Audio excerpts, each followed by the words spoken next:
Bueno, buenos días a todas y a todos.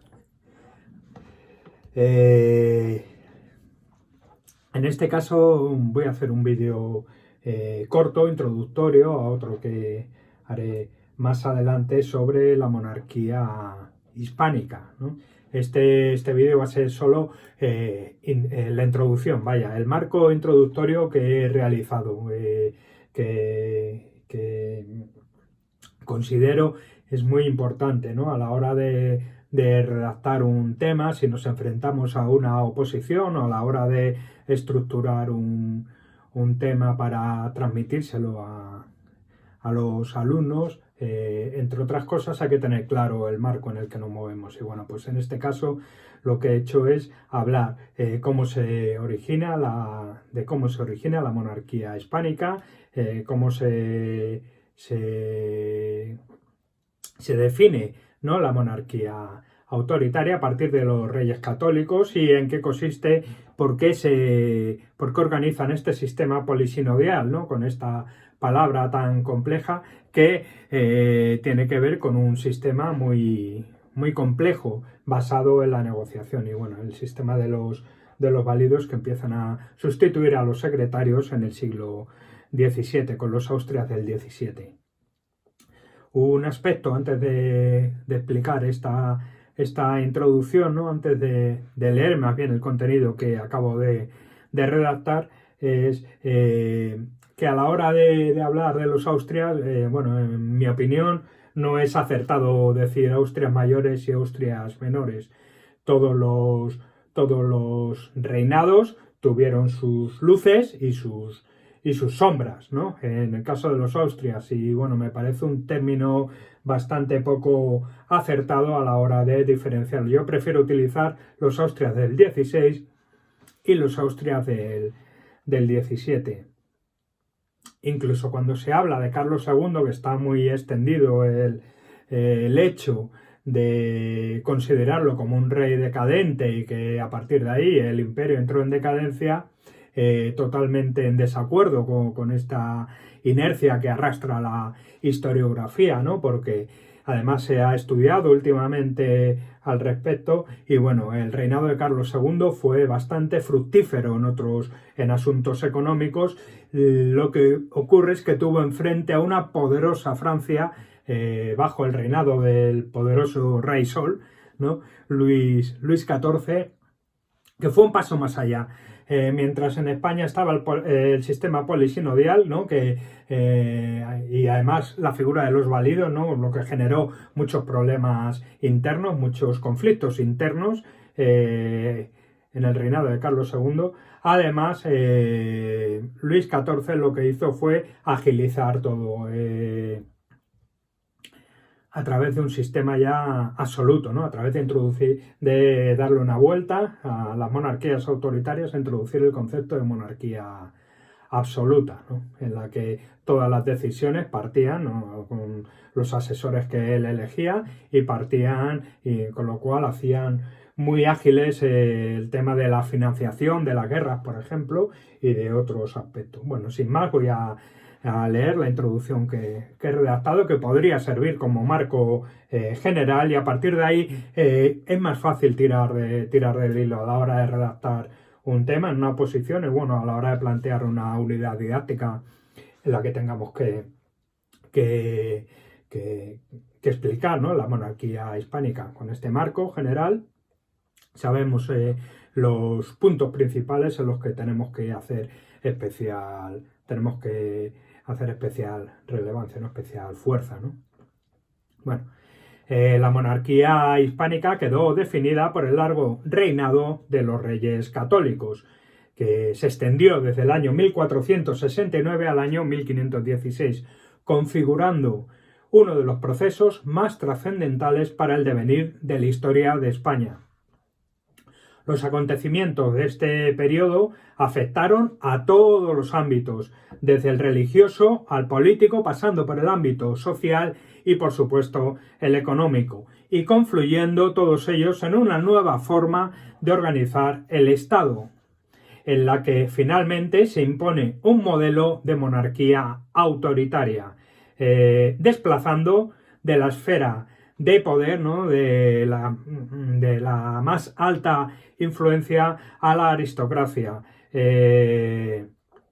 Sin embargo, esta monarquía autoritaria que buscaban los reyes católicos y de la cual sentaron las bases, ¿no? Para que luego fueron desarrollando los Austrias del 16 y del 17, tendría que adaptar todo el aparato burocrático a las peculiaridades legales, a las costumbres y a las estructuras políticas que se mantenían en los diferentes reinos y también dentro de los propios reinos, como era el caso del reino de Aragón, que además tenía que contar con las estructuras subyacentes de la corona de Aragón, ¿no?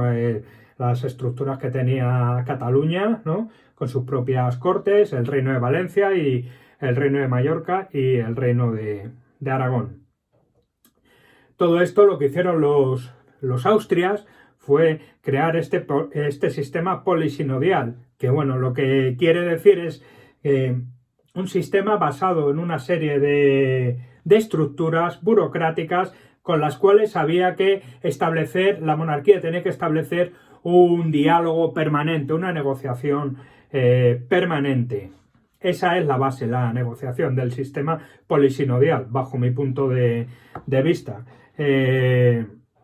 Para conseguir los objetivos que sí que marcaba la monarquía. De ahí viene el término monarquía autoritaria. Los objetivos de política interior y de política exterior eran establecidos por la monarquía. Pero a partir de ahí tenía que conseguir financiación, esa monarquía, para esos objetivos, ¿no? Especialmente en cuestiones de exteriores, ¿no? A la hora de hacer la guerra y demás, tenía que pedir financiación para el ejército.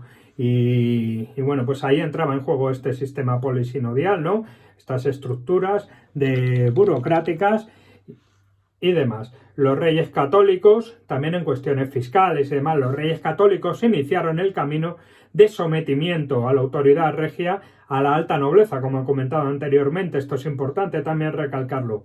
Disminuyendo mediante dos estrategias, una la disminución de las rentas señoriales y otra apartando a los nobles del gobierno y de la administración y sustituyéndolos por juristas, letrados y eclesiásticos formados y capacitados para el desempeño de esas labores burocráticas. Es decir, lo que hacen es profesionalizar la administración, la burocracia.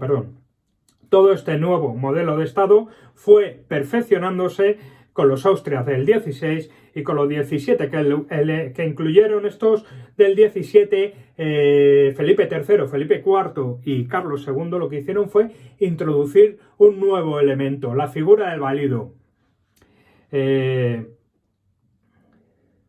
Al mismo tiempo que iban perfeccionando este sistema de monarquía autoritaria con polisinodial, tenían que ir haciendo frente y adaptándose a las circunstancias, a las propias circunstancias, los problemas que iban surgiendo en política interior, ¿no? Como en política exterior. Política interior, por señalar algunos así por encima, podrían ser la guerra de comunidades, la revuelta de las Germanías, por ejemplo, el conflicto con Navarra, ¿no? En política exterior, las guerras contra Francia, que cada vez iban anhelando más todo el poder, ¿no? Que tenía la monarquía hispánica, ¿no? Tras la conquista de amplios territorios en América principalmente, pero también con el dominio de importantes territorios en Europa. Bueno, como comentaba, en el siglo XVII tomaron especial relevancia los válidos, relegando a los secretarios a un segundo plano. Los válidos eran una especie de jefes de gobierno que eran elegidos no ya por su capacidad, sino por su conexión con el monarca, lo que de alguna manera fortalecía la posición política, de nuevo, de la aristocracia, fomentando el patronazgo, el clientelismo, la corrupción y la búsqueda de ascenso social a través del entramado que a su vez estos válidos construyeron en su entorno. Y esta sería tal vez una de las causas, ¿no? Que llevaron a cierta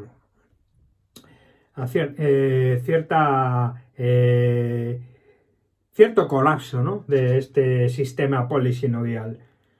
Y bueno, con este marco introductorio, a partir de aquí podemos ya expandirnos y explicar, en el siglo XVI, cómo era el imperio de Carlos I, los territorios que abarcaba, los problemas a los que se tuvo que enfrentar Carlos I, nieto de Maximiliano I, el emperador, con lo cual fue emperador, ¿no?, del Sacro Imperio Romano Germánico, rey de España, de Sicilia, de los virreinatos de América y demás. Bueno, un amplísimo territorio repartido por todo el mundo, posesiones en Asia, en fin.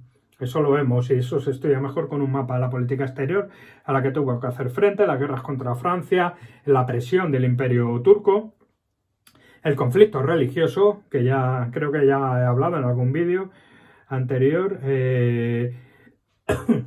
Lutero, ¿no?, el cisma, Lutero, de los protestantes, y luego, bueno, pues Felipe II, que reinó durante la segunda mitad del siglo XVI, entre el año 1556 y 1598. También tuvo que hacer frente a la sublevación de las Alpujarras, por ejemplo, es un episodio que hay que nombrar, alteraciones de Aragón, y en política exterior, bueno, pues al empuje de Francia, de Inglaterra, del Imperio Otomano, la rebelión de los Países Bajos, que ya empezaban a empujar por su independencia, y bueno, el asunto de Portugal, que no quedó resuelto hasta la regencia de Carlos II por parte de Mariana de Austria, ¿vale?, de su madre, Mariana de Austria, que ya cerró aquel episodio de una forma definitiva en el año 1668, me parece que fue,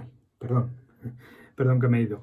A partir de ahí hay que hablar también de cómo fueron los Austrias del siglo XVII, ¿no?, Felipe III, Felipe IV y Carlos II, para unos alumnos en unos niveles bajos, de la ESO, nivel de segundo de la ESO, tercero de la ESO o demás. Hay un truco que creo que es bastante efectivo para enseñarles quiénes eran, ¿no? Los Austrias empiezan con Carlos el primero y terminan con Carlos el segundo, y entre medias los Felipes, segundo, tercero y cuarto, ¿vale? Es un truco bastante bueno que aprendí en las prácticas. Y bueno, luego también habría que hablar, a partir de este marco que he establecido, aunque cada uno puede establecer el suyo, yo he señalado los puntos que me resultan más interesantes y más importantes para, dentro de ellos, pues empezar a moverte y a explicar, ¿no? Hay que hablar de Felipe III en el siglo XVII, Felipe IV, Carlos II, que cierra el ciclo de la Casa de los Habsburgo, ¿no? Hay un relevo de casas a partir del año 1700, ¿no?, con la Guerra de Sucesión.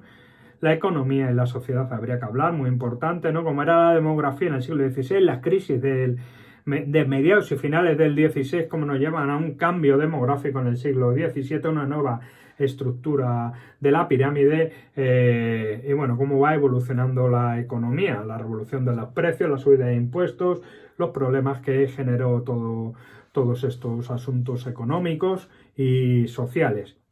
Y luego, para cerrar el tema, yo hablaría un poco del Renacimiento y del Barroco, ¿no?, de cómo se plasman todas las inquietudes, de la sociedad, ¿no?, y de los reyes, del patronazgo, cómo tiene el momento histórico, cómo tiene una plasmación en los estilos artísticos.